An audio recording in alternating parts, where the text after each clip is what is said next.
Hey there, my people.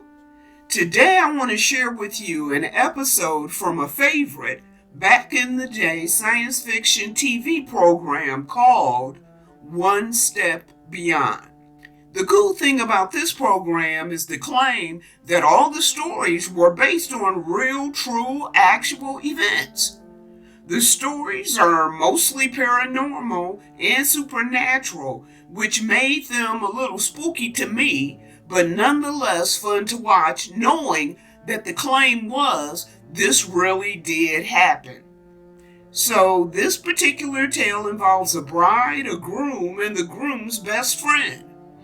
The best friend has a skiing accident, and the groom leaves him to freeze to his demise because the groom thinks something was going on between the best friend and his fiancé. There's just a few days into the wedding, and strange things start to happen around the house where the wedding is to take place. Well, there you have the setup. Now let's get into the show. Much in the way The Twilight Zone is opened and closed by Rod Serling, John Newland is the narrator for One Step Beyond. In opening this episode, he says, "I hardly know what to tell you about the next half hour, except that it has been reported as true by those to whom it happened. It has been investigated, and no one as yet has been able to explain it or disprove it." He continues by saying, "A lovely two-door house in the English countryside will tomorrow be the scene of a wedding. The bride will come down those stairs and she will join the bridegroom here by the fireplace. It should be a joyous occasion, and yet the bright June sunshine cannot quite burn away the shadow cast by a recent unalivement. The unalivement of one who tomorrow would have smiled warmly on the wedding couple in his role as best man. Due to the shock and pain of this sudden loss, the church has considerately permitted the ceremony to be held here instead of the chapel 2 miles away." But if the church, or Scotland Yard, knew all that is to be known about the bridegroom, there would be no wedding. Peeps, it all began with two old friends on the last bachelor holiday. A holiday in one of the most breathtakingly beautiful spots on earth, the spectacular Swiss Alps. What better place? What better way for a man to have his last taste of absolute soaring freedom? But part of the exhilaration of this thrilling sport is the undercurrent of danger, the ever-present threat of accident, the dizzy leap into space. This pure white world seems an unlikely place for unaliving somebody. But watch these two men closely. Colin! Colin! Colin! Peter! Colin! Peter! Peter, you all right? Except for this blasted leg. Oh, it's lucky I saw you go over. Colin is the groom, and Peter is his best friend and best man. As you can see, Peter has gone off of some type of a ledge into a bit of a crevasse, and he's busted his leg. Colin bent down and unsnapped his skis. Peter takes a heavy rope from his pack and tosses it up to Colin. "Do you have it?" Peter calls out. "I've got it," Colin says. Peter says, "One good snow, and I might have been here till Edelweiss blooms." Peep, Edelweiss is a flower that grows in the Alps, and it blooms in the late summer. Colin kneels in the snow. The thick rope is tied in a bundle, and he's fumbling around with it, trying to get it untangled. Peter says, "Oh, come on, man. A knot is nothing." Finally, Colin has the rope loosed, and he stands and tosses the one end down to Peter. Peter takes the rope and ties it around his waist, saying, "It's a good thing Nancy can't see you. For your own sake, I hope you show a little more efficiency as a bridegroom next week." What did he just say? You know what? You've gone over a ledge and you need Brother Man's help to get out, and you down there running your mouth about him and Nancy, his fiancé. And Brother Man still gotta pull your broke leg self out of there. Dude, you a stoop. And Peeps just look at Colin's face.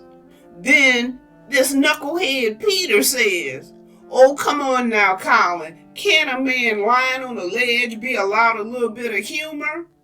Humor, Peeps? Does Brother Man look like he heard something funny?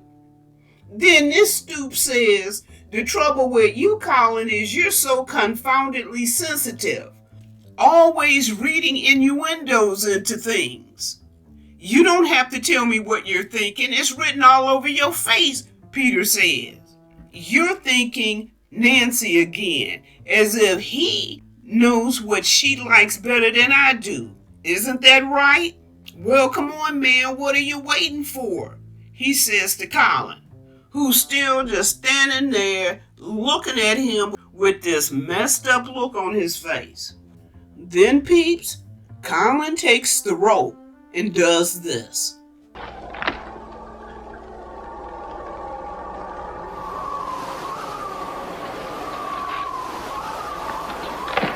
Colin, for the love of God, don't leave me here! I'm Peeps, this is where running that mouth will get you. You can't just say any old thing to everybody. Then you get surprised when they walk off and leave your knuckle-headed, broke-leg self in a hole. Dude, I don't even feel sorry for you, Peter. You brought this on your own self. Come on, I'm not even a dude. And I have enough sense to know that you don't be talking about some other guy's chick like this. Dude, you're acting way too familiar about this whole thing. And the dude is showing you by his facial expression, by his silence, that he don't like what you saying or what you implying. And then you get left in a hole and you sitting down there with your broke leg, screaming how you gonna freeze. Okay, all right, let's continue. Now, despite Peter's untimely demise in the Swiss Alps, Colin's wedding date was not changed. And so a few days later, a properly shaken bridegroom arrives at one of England's most stately mansions.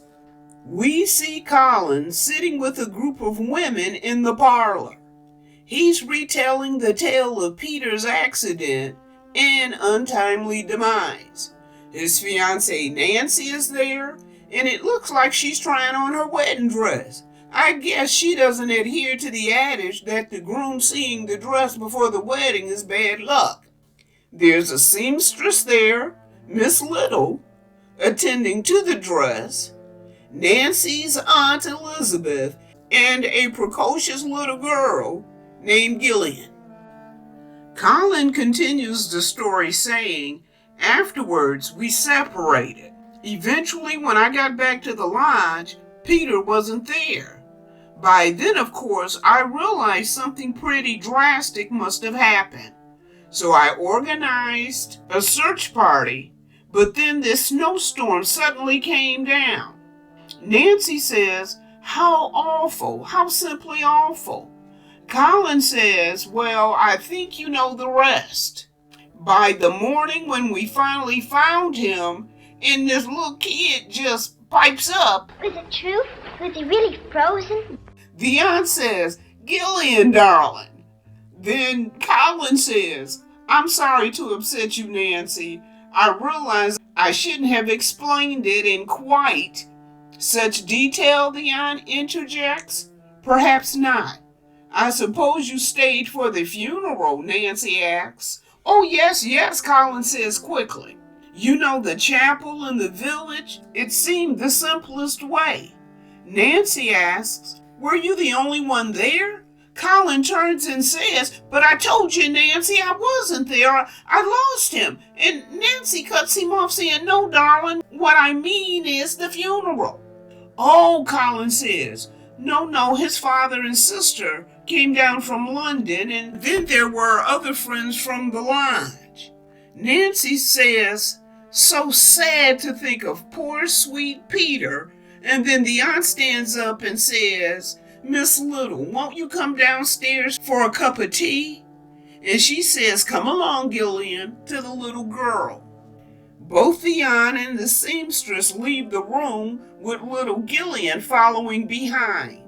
Just as she passes where Colin is sitting, the kid stops, leans over and asks, Was he frozen solid?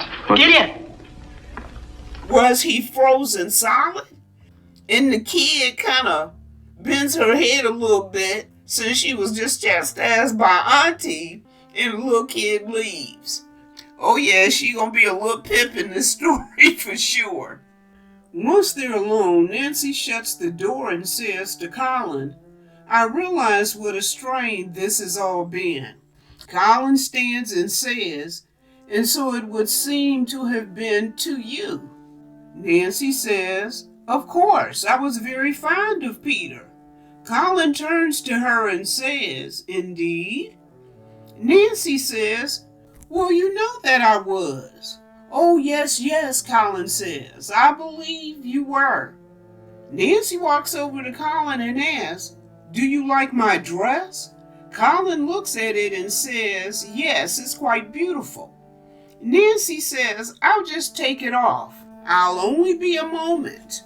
And Nancy walks across the room, going into what I assume to be the bedroom, and she shuts the door behind her.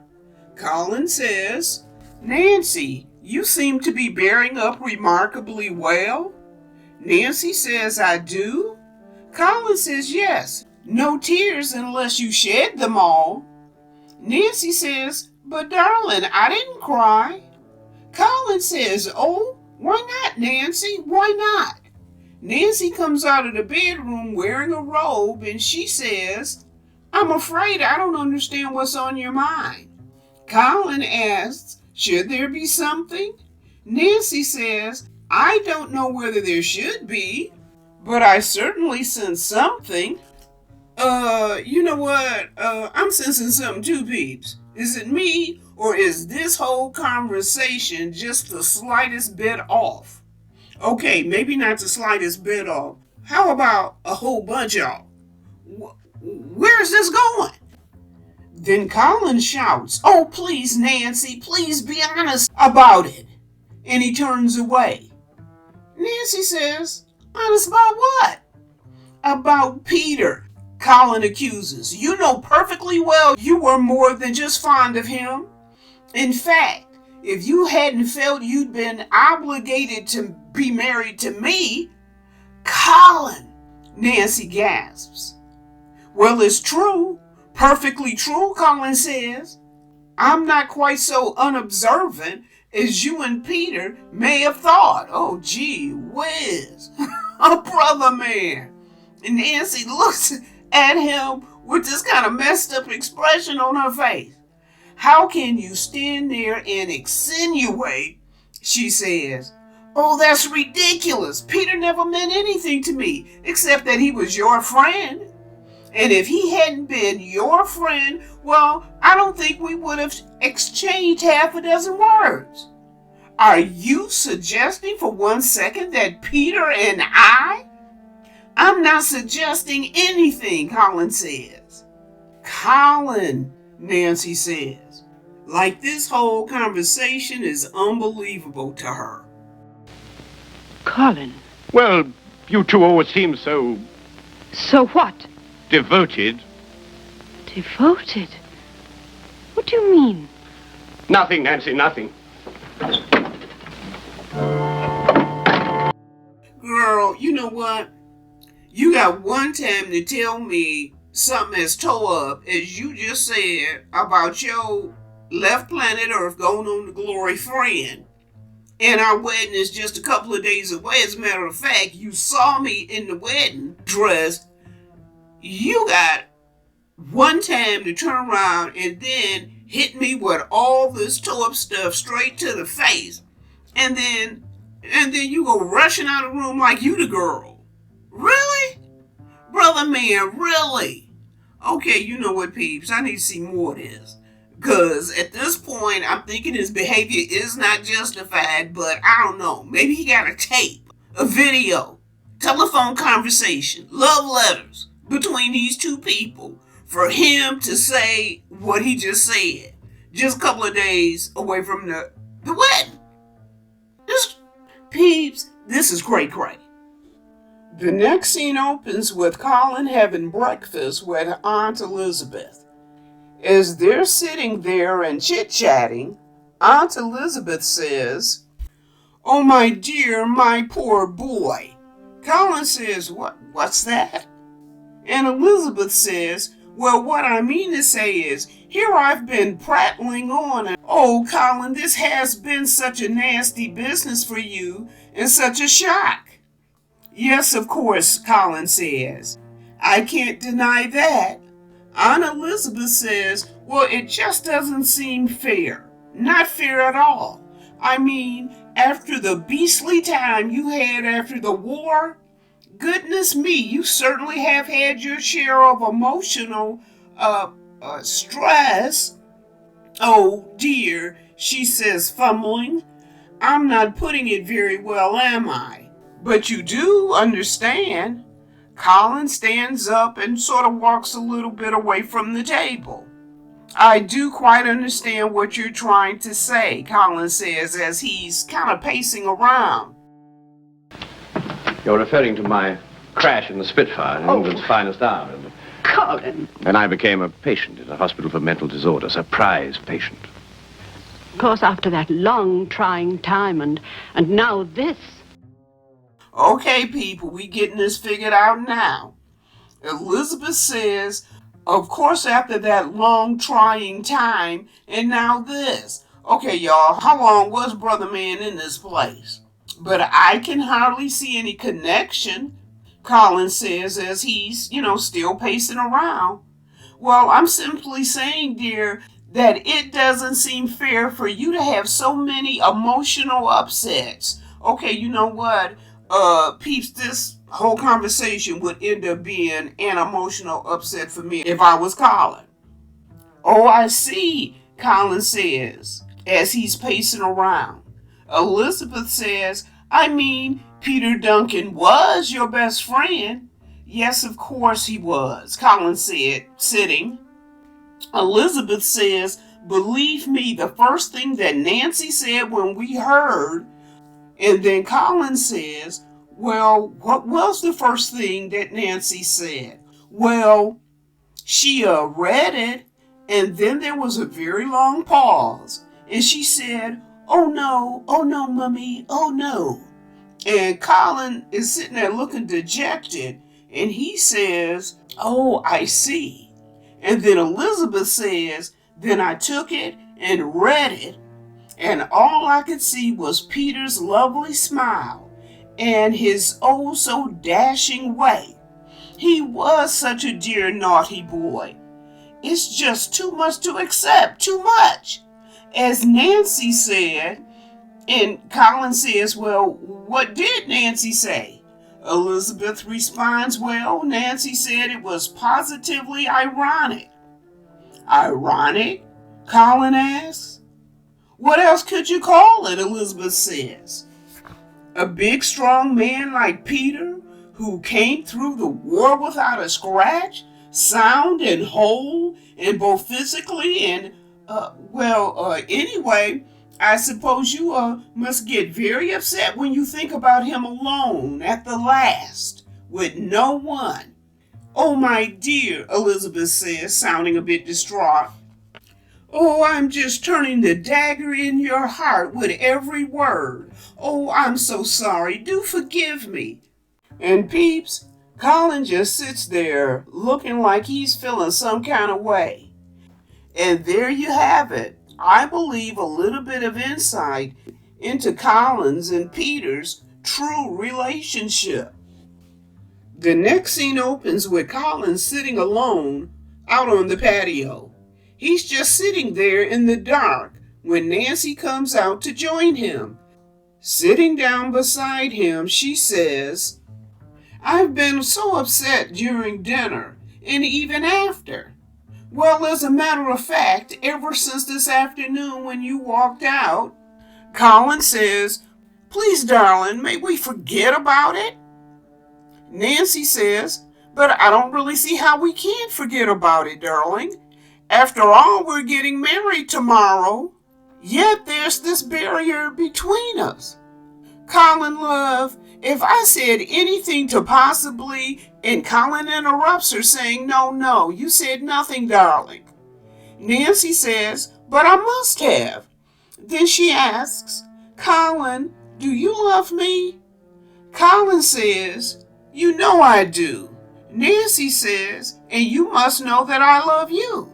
Yet I feel that I'm to blame for upsetting you because I know you so well. And I know how sensitive you are." Okay, peeps, there's that sensitive word again. What are they trying to say to this boy?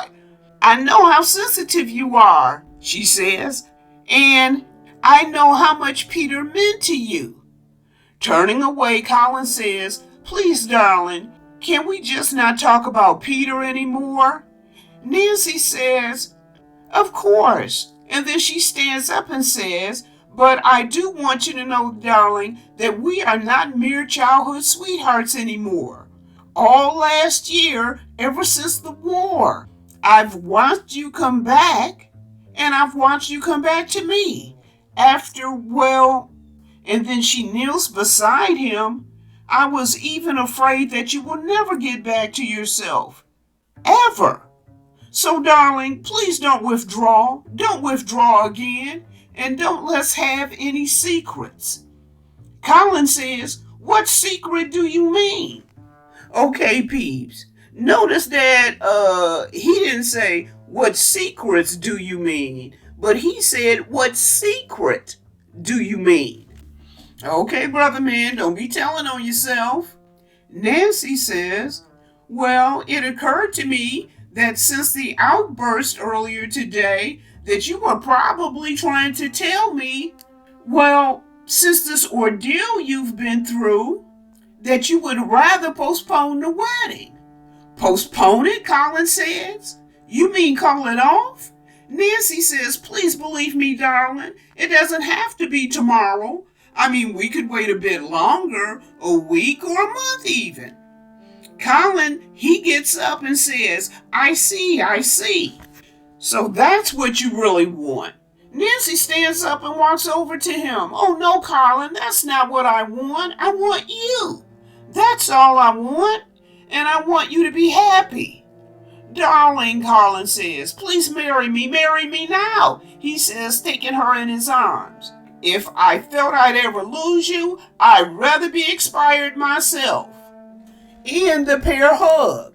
And as they're hugging, there's the sound of a strong wind, and Nancy pulls away from it. What is it, my dear? What is it? I don't know, really. I suddenly felt a chill. A peculiar chill. And then Colin pulls her into his arms again and says it's nothing. It's just the night air. And Nancy looks up at him and says, "Oh, Colin, I do love you, darling." And the pair kiss. In the next scene, we see Colin getting dressed for the wedding. The butler Wilson is attending to him, helping him with his jacket. Wilson steps over to a table and he picks up a brush. We hear that same wind sound as before, and Wilson drops the brushes onto the floor. "Excuse me, sir," he apologizes as he bends to pick up the brushes. Wilson is holding them and he says, "It's just that these are so icy cold." What are you talking about? See for yourself, sir. It's just as if they'd been left out in the snow all night, sir. Oh, Nonsense, Wilson. You've been left out in the snow all night, I think. And Colin tries to laugh it off. He steps over to the mirror and fiddles with his tie, but then he stops and thinks. And Colin turns and he frowns as Wilson goes about his business. Next, we see the little girl Gillian bouncing down the stairs. "When are they coming, Aunt Elizabeth?" Gillian asks, skipping over to her. Elizabeth says, "They will be here soon enough indeed." Then turning, she says, "Come and help me with these flowers." As Gillian is following her, she looks to the side, spying the bridal bouquet in a flower box. Going over to it, Gillian says, "Oh, how beautiful!" And she's lifting the bouquet from the box. She lifts the flowers to her nose and says, "Oh, how heavenly!" And we see that Colin has just come down the stairs. Gillian says, "Colin, oh Colin, look at the bridal bouquet. It just arrived." Colin walks over to her and says, "Oh Gillian, quite lovely," and he takes the flowers from her. Elizabeth calls Gillian to help her with some flowers. Gillian says, "Yes, Auntie Elizabeth," and she walks off. Colin takes the bridal bouquet and places it back in the box. Elizabeth says, "Colin, let me see how handsome you are." Colin says, "Yes, dear," and he steps over to Elizabeth. Elizabeth says, "Oh, marvelous. You should get married every day." Gillian goes back over to the bouquet of flowers, then calls out, "Auntie Elizabeth, look what's happened to the flowers." Elizabeth and Colin rush over. Oh, they're frozen stiff. Oh, that fool florist. He must have left them in the refrigerator all night. I swear they're like ice. Wow, peeps, this is what? Like the third time we've heard this weird sounding wind literally coming out of nowhere, only to be followed by icy cold, a strange type of icy cold. Then Gillian says, "But Aunt Elizabeth, they weren't just a moment ago when Colin and Colin cuts in saying, "Well, don't worry about it, Elizabeth. They'll thaw out in a minute or two."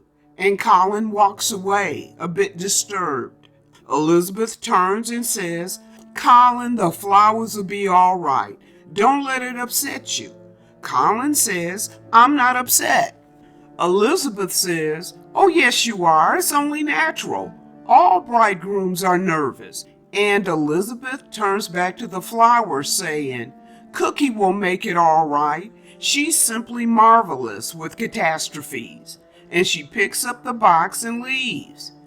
Gillian walks over to Colin and says, "They're frozen stiff," and she walks away. Colin stands there a moment, then he walks slowly into the living room and over to the window. He pulls back the curtain and... Okay, you know what, peeps?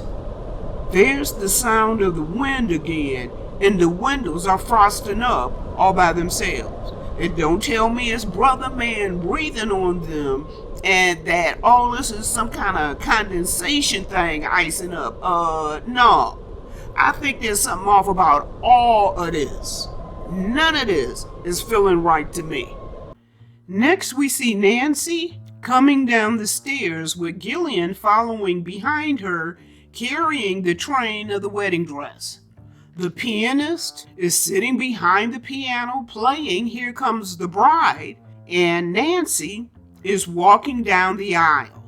Colin and the minister are both already in place, and Nancy approaches, taking her place beside Colin, and the ceremony begins.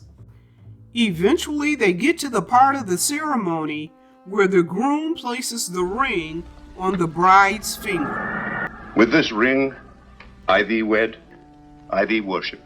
I now pronounce you man and wife."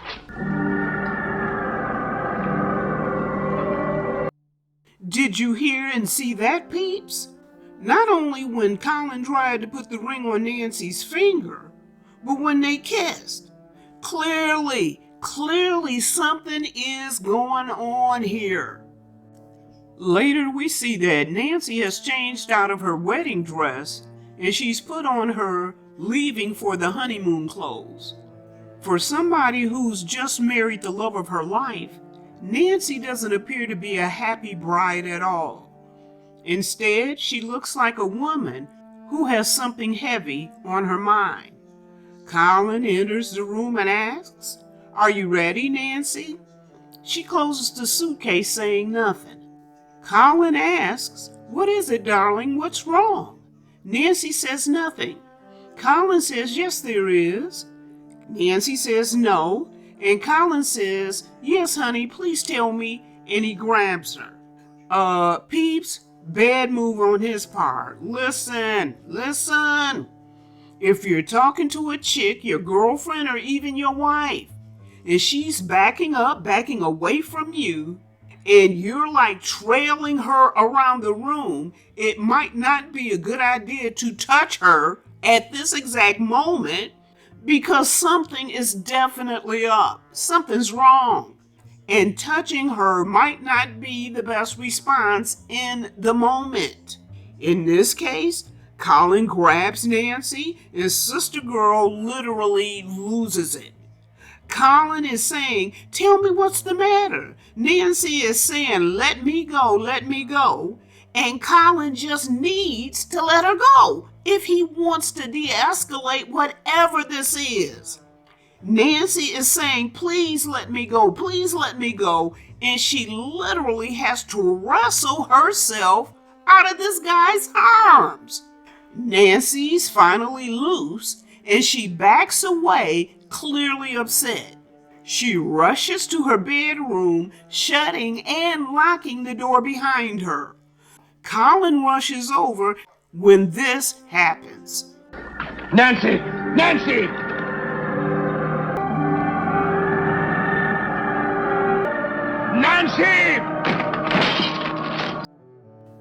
Well, my people, closing the episode, we have the program's director, John Newland, with these parting words. He says, "Soon the guests will become impatient to see the newlyweds, to wish them well on their honeymoon, but there will be no honeymoon," he says. Instead, there will be long years spent in the Veterans Hospital in the psychiatric ward, during which Colin Chandler will mumble his confession of unaliving his friend over and over again. The psychic phenomenon which brought all this about, well, it's called a poltergeist, which ordinarily means a mischievous ghost, but in this case, it was a ghost that brought terror. Cold terror. And there you have it, my people. One Step Beyond, episode titled The Haunting. Again, the attraction for myself and others concerning this program was the claim that the episodes were all based on real, actual paranormal and supernatural events. As for this episode, the fact that others experienced the icy cold and chill, being Nancy, Wilson the butler, Aunt Elizabeth, and little Gillian, meant that Colin wasn't just having some psychological moment. Something real and tangible was going on. Well, peeps, that's all for now. To my subscribers, y'all a jam. Thanks so much for the commitment. As to my viewers, I so appreciate you all as well. Everybody, please consider giving me a like to keep the channel moving. Y'all stay healthy now, be kind to one another, and mindful of your own needs, okay? I'll see you next time.